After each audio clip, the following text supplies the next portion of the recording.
দাদা ভাই দিদি ভাই নমস্কার। আমি আজকে দেশিনের পাতা দিয়ে চামচের ফুটকি দিয়ে বাড়া বানাবো। বাড়াটা খাইতে খুবই ভালো লাগে। বাড়াটা কীভাবে বানায় আপনারা দেখতে থাকেন। এটা আমরা আইসা মাছ করি। এটার নগে দেশিনের পাতাটা দিয়ে বাটলে বাদে এত ভালো লাগে। এটার বাটা দিয়ে এক থাল ভাত খাওয়ান যায়।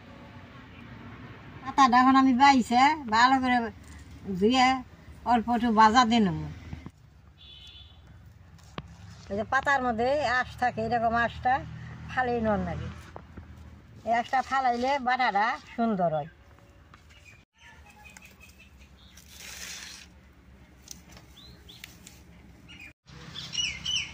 আঁশটা ফালাইছি এরকম করে ছিঁড়ে নেব।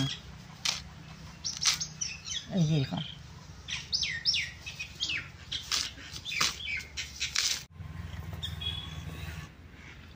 ইসা মাছের সেমিনেটা করাতের মতো কাটা থাকে, কাটাটা ফালাই নেব। এরকম করে পরিষ্কার করে বাইছে নেব।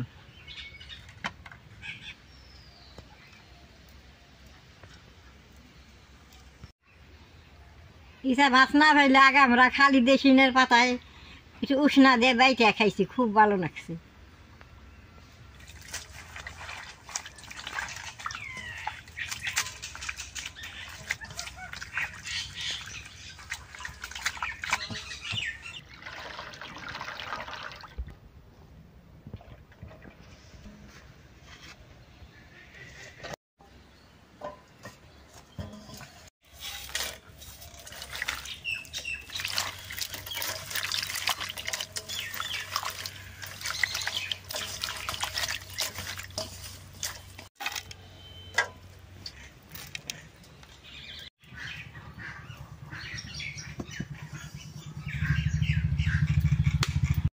এখন আমি সব কিছু অল্প অল্প করে বাইজা নেব।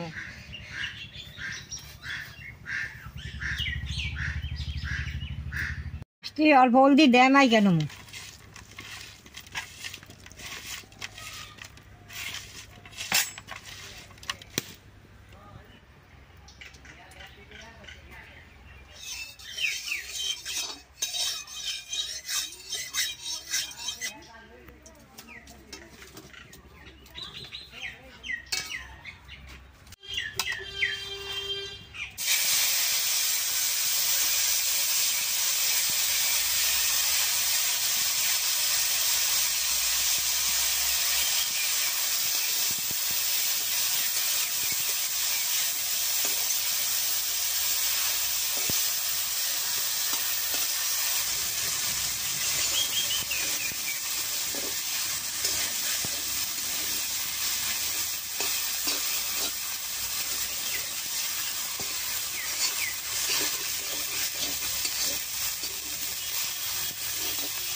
মাছটা কিন্তু বেশি বাজানো যাবে না, অল্প করে তেল দিছি, অল্প বাইজে নেব।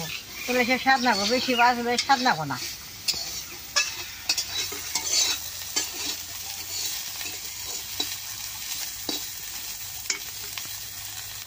মাছটা এই যে এরকম করে বাজার এখন নাগো। বাজার হয়েছে, আমি নামাই নেব। দেশিনাইয়ের পাতাটা এখন দিয়ে দিব।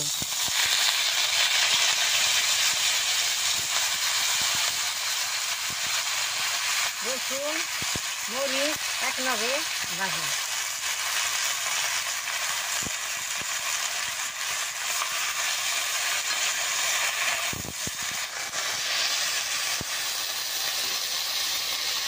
এই দেশের পাতাটা বেশি ভাজুন না, মরিচটা বেশি ভাজুন না, রসুনটা বেশি ভাজুন না, খালি অল্প সিদ্ধ করুন। কিনাটা মিষ্টিটা সিদ্ধ করে তার বাটা দিন।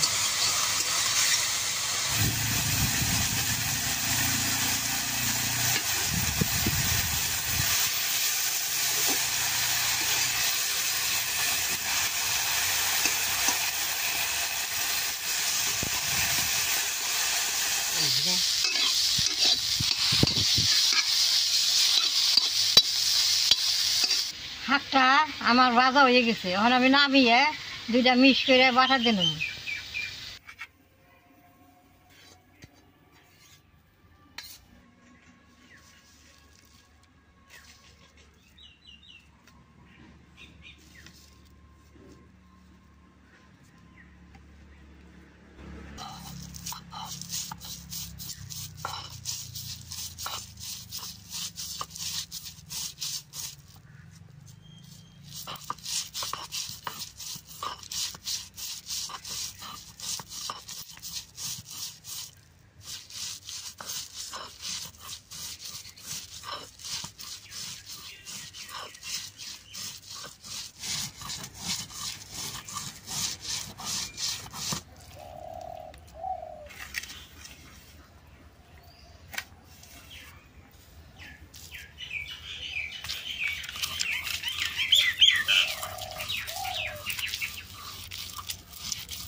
লবণ দিয়ে দিলাম।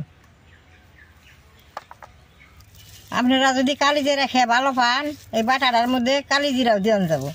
লবণটা দিলাম, আর একটা আমি বাটা দিয়ে উঠিয়ে থাম। বাটাটা এমন সুন্দর বাসনা বেরোইছে, মনে করতেছে হনি বাটাটা দিয়ে আমি এক থাল ভাত খাই। বাটাটা হয়ে গেছে আমার।